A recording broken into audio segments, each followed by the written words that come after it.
Margaret White, prequel to Carrie White's origin, prequel to Ms. Marvel in the Multiverse of Madness Origins. Prologue.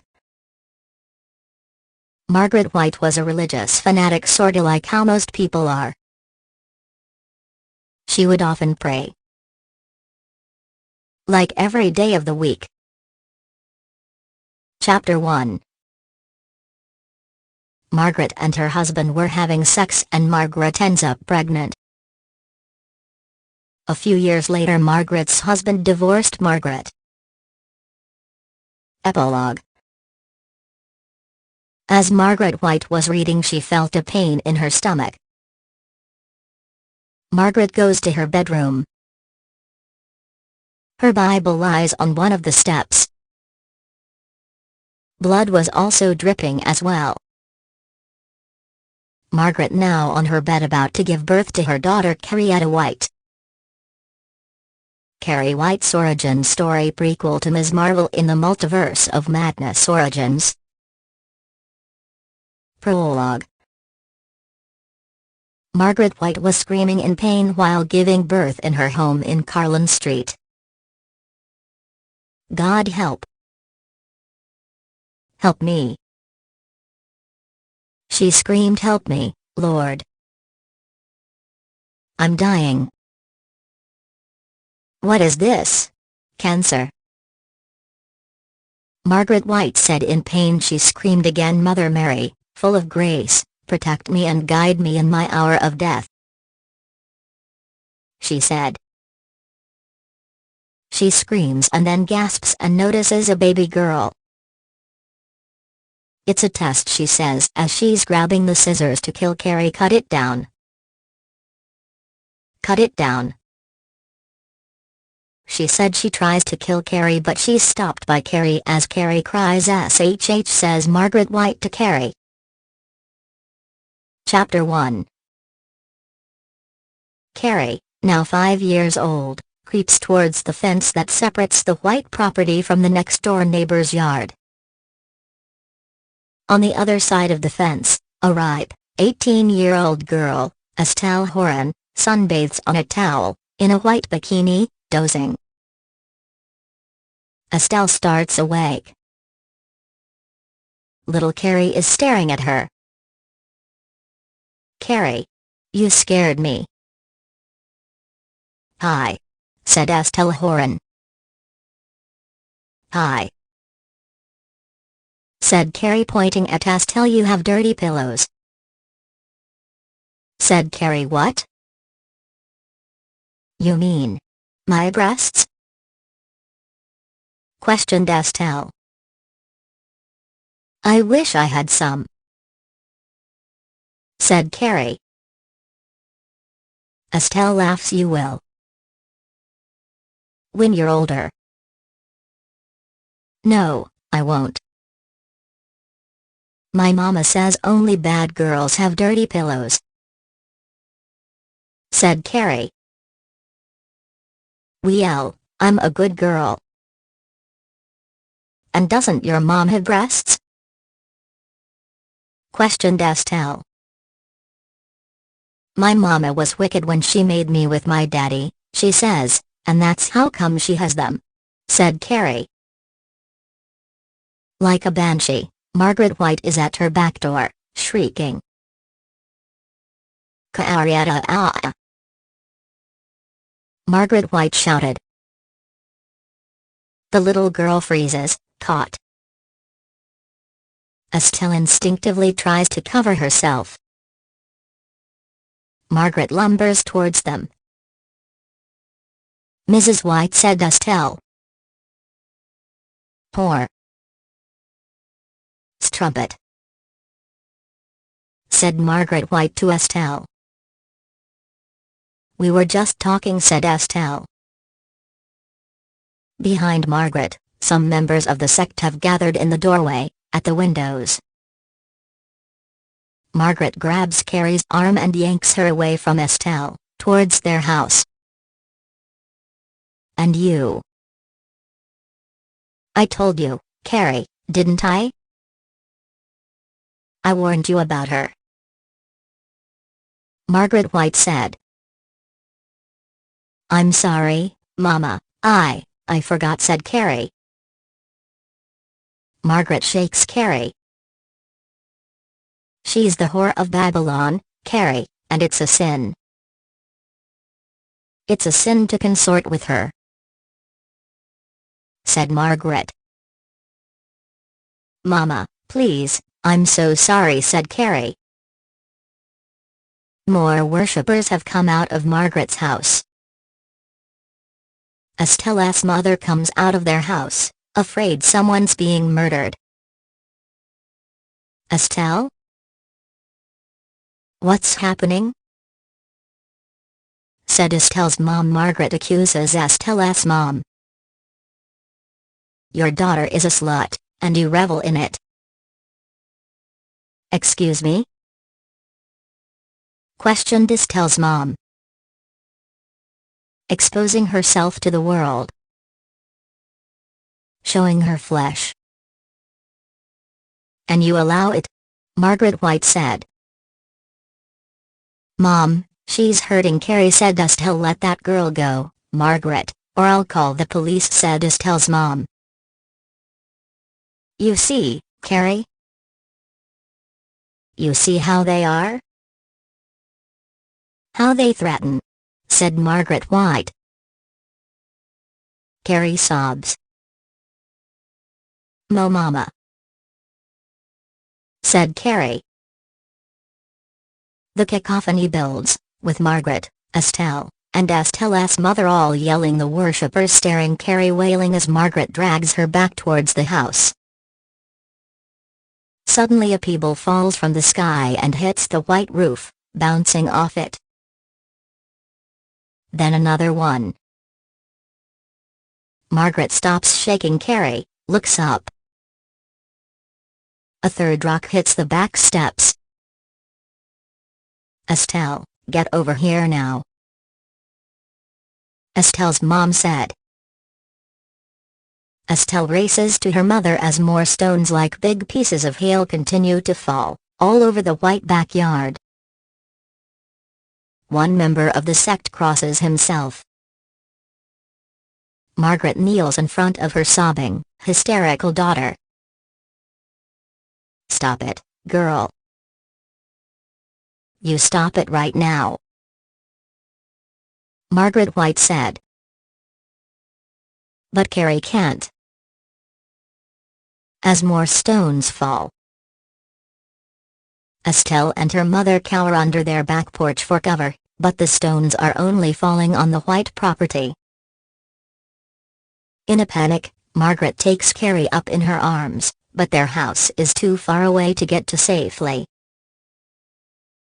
So, to shield Carrie from the falling stones, Margaret huddles against one of the oak trees in the backyard, as the storm of stones continues.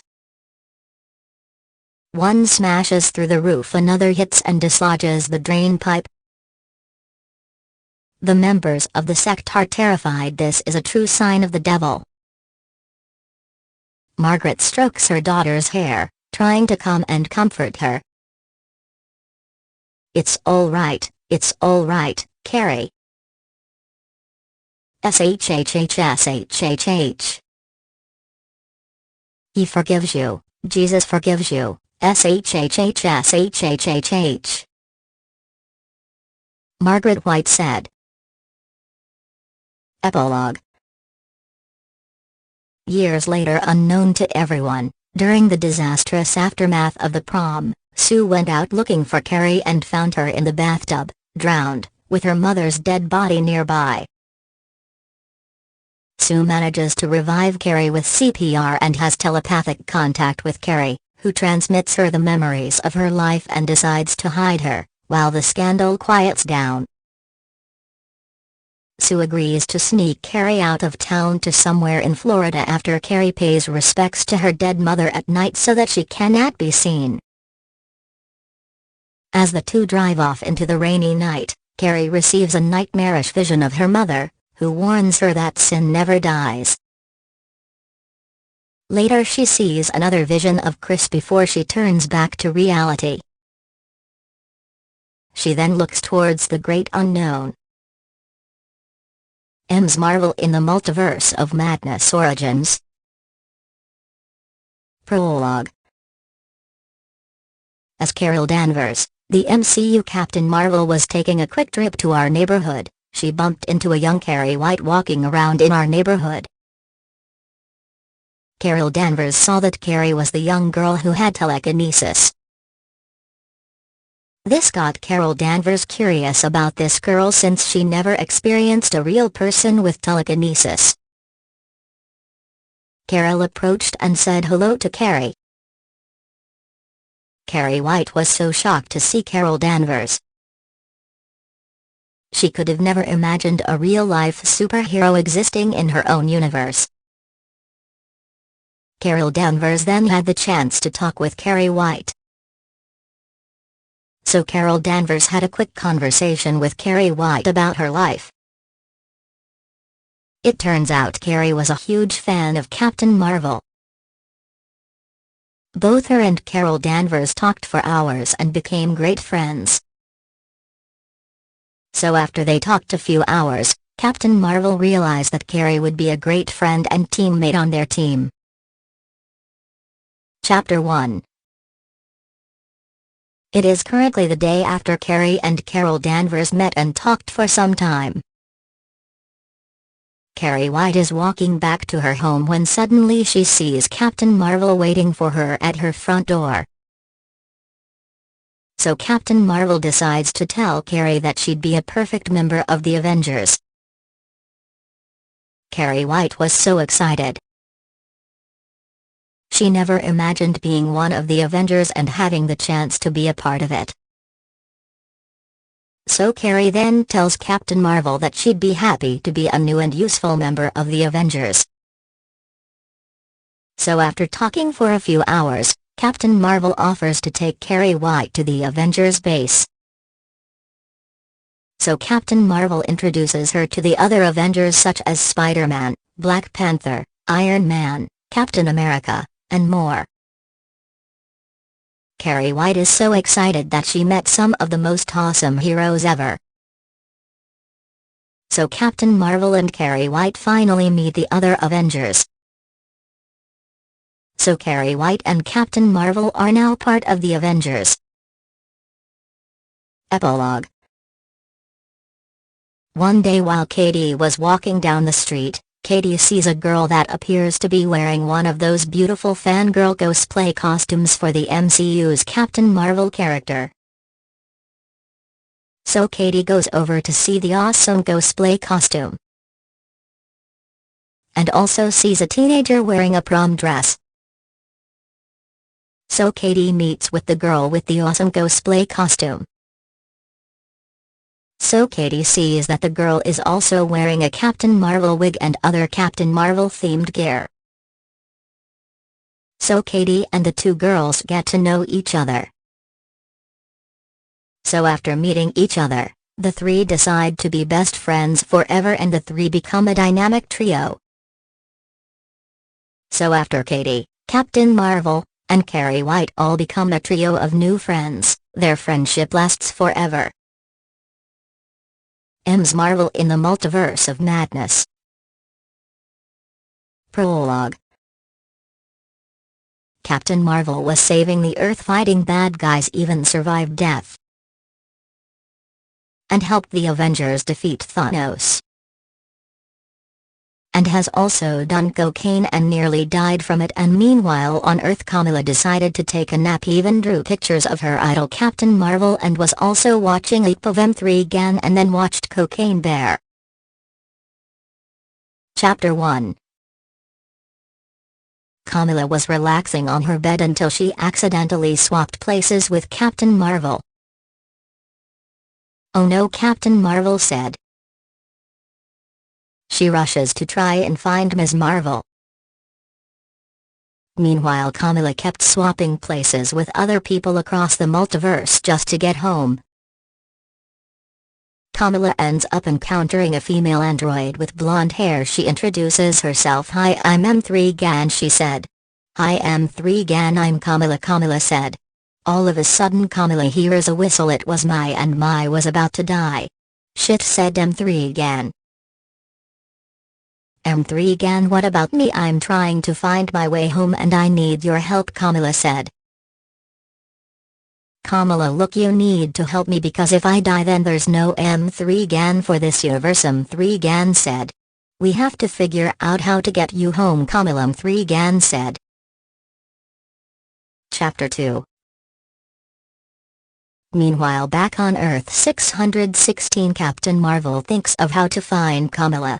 She goes and checks in the Stephen King multiverse and asks Carrie White to help. Carrie, I need your help, said Carol. What do you want me to do, Carol, said Carrie. You need to help me find Kamala, Carol said. Meanwhile, Kamala and M3 Gan go to Fall Universe. Shit, why are we 2,000 feet above the ground, Kamala said. Oh no, M3 Gan said in fear. We got to get the fuck down or something, Kamala said. That same death whistle can be heard again. It was Mai and is trying to kill M3 Gan for cursing her with the trauma entity. Run, M3 Gan shouted. You fucking asshole, I'm gonna fucking kick your fucking ass, Mai said.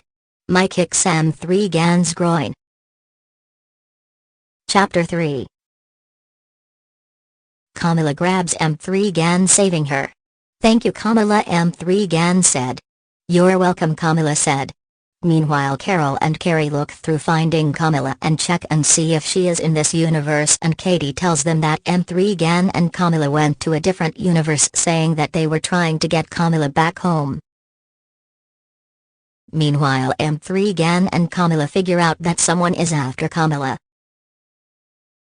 Kamala, I think your idol is after you, believe me. Katie texted me that stating that you need to go with her, M3 Gan said. No, I rather do it with you, Kamala said. Carrie, Katie, and Captain Marvel arrived to Kamala and M3 Gan's location.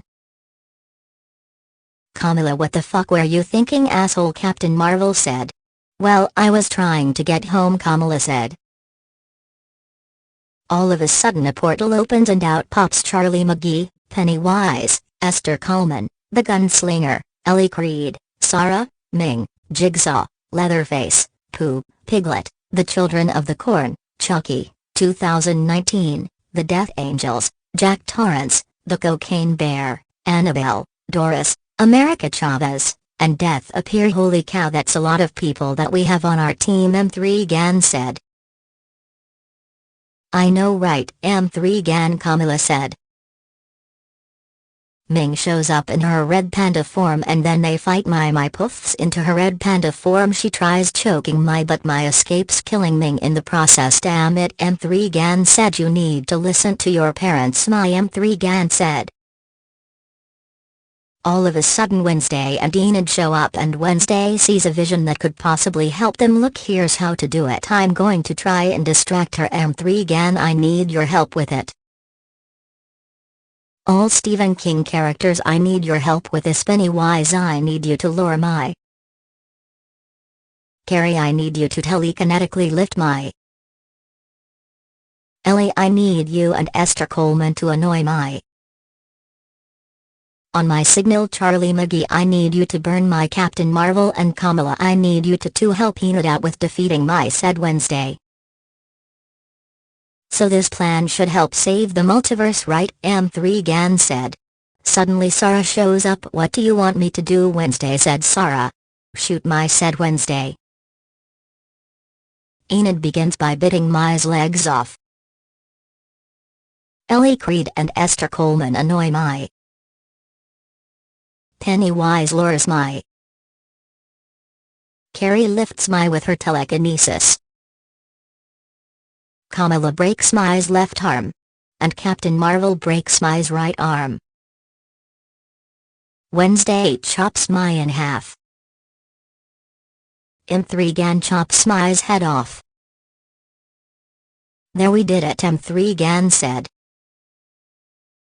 The gunslinger shoots Mai in the head. We have to go, said Wednesday. M8 tilde copyright Rika Chavez opens a portal for the Stephen King characters. Thanks for everything, Carrie said Captain Marvel. America Chavez opens a portal for M3 Gan and Katie. Thanks for everything, Kamala said M3 Gan. M8 tilde copyright Rika Chavez opens a portal for Esther Coleman. Thanks for everything, said Esther.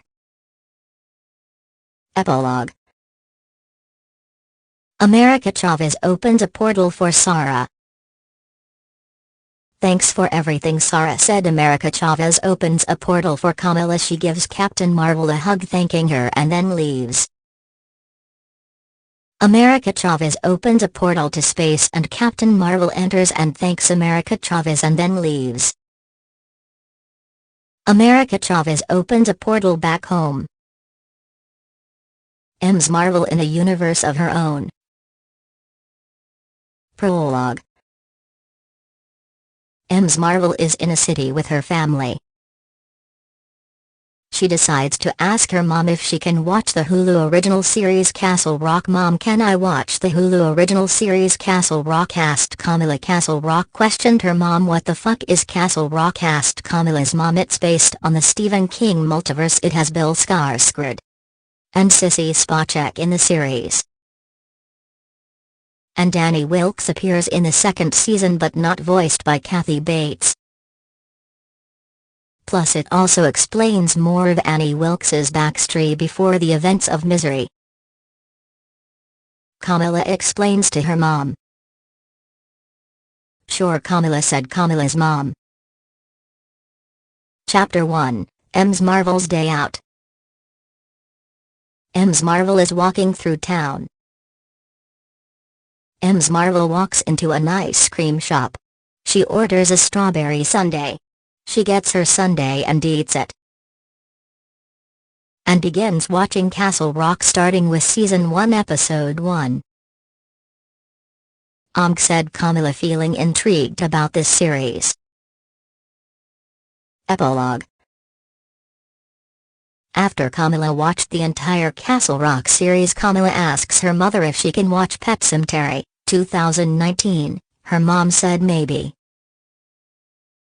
Kamala puts the trailer for Pet Sematary, 2019, on to show her mom what she means by Pet Sematary remake. Her mom now ends up having nightmares about her ancestors haunting her, telling her that she shouldn't have shown that trailer and that they knew she might end up having nightmares about the dead trying to kill her.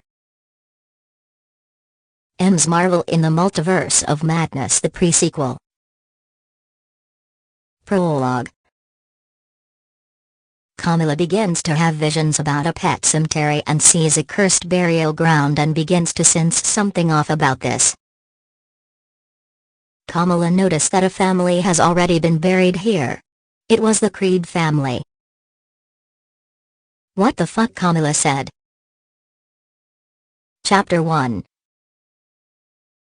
Kamala's mother wakes Kamala, telling her about something important. Our ancestors warned me about that movie you were wanting to watch, Kamala's mom said. Chapter 2.